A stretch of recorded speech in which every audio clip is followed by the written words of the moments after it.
প্রতিনিয়ত মানুষগুলো মৃত্যুবরণ করতেছে, কেউ মরতে চায় না, কেউ থাকতেও পারে না।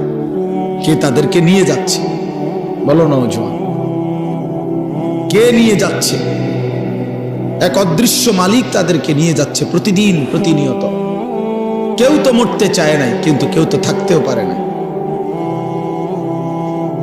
এজন্য এটাই অনিবার্য বাস্তবতা যে মরতেই হবে, যেতেই হবে, ফিরতেই হবে আল্লাহর কাছে, ফিরতেই হবে।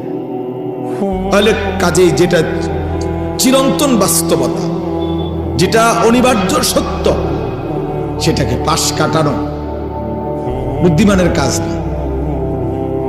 এটা কোনো বুদ্ধিমান হইতেই পারে না। মৃত্যু যেহেতু আমাকে বরণ করতেই হবে, আল্লাহর মুখোমুখি যেহেতু আমাকে হতেই হবে, কাজে বুদ্ধিমান তো সেই যে এই ব্যাপারে প্রস্তুতি নেই।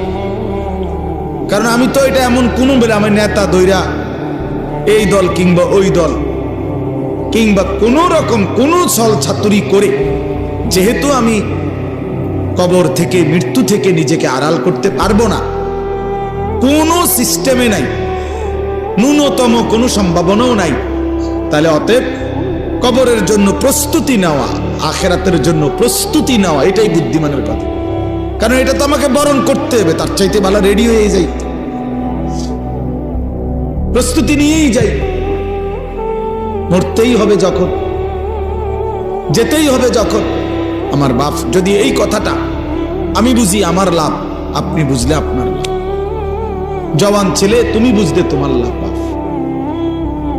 হাসি ঠাট্টা রং তামাশা, এই খামখেয়ালি, এটা আসলে কোনো জিন্দিগি না। যৌক্তিক কথা এটাই যে বুদ্ধিমান, বিবেকবান, বিচক্ষণ মানুষ কোনো কাজেই পরিকল্পনাহীন করে না। পরিকল্পনাহীন কাজ তো পশুর হইতে পারে, গন্তব্যহীন, টার্গেটবিহীন জীবন তো জানোয়ারের হতে পারে, মানুষের হইতে পারে, পাগল ছাগলের হইতে পারে, মানুষের হইতে পারে। কোনো বাসে যদি কোনো প্যাসেঞ্জার উঠা কন্ট্রাক্টর যদি জিজ্ঞেস করে কই নামবেন, এখন প্যাসেঞ্জার যদি বলে তোমার জেনে মন চায় একখানে নামায় দিও, তো সে কি বলবে? হেল্পার রে কবে এই পাগল কি লেগে উঠাইলাম?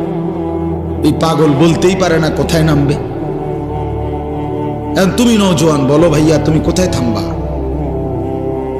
তোমার মঞ্জিল কোথায়? দিন রাত যারা মোবাইলে ছবি দেখো, প্রিয় বন্ধু, কোথায় গিয়ে থামবা? মানে এই ছবি দেখা থামবে কোথায়?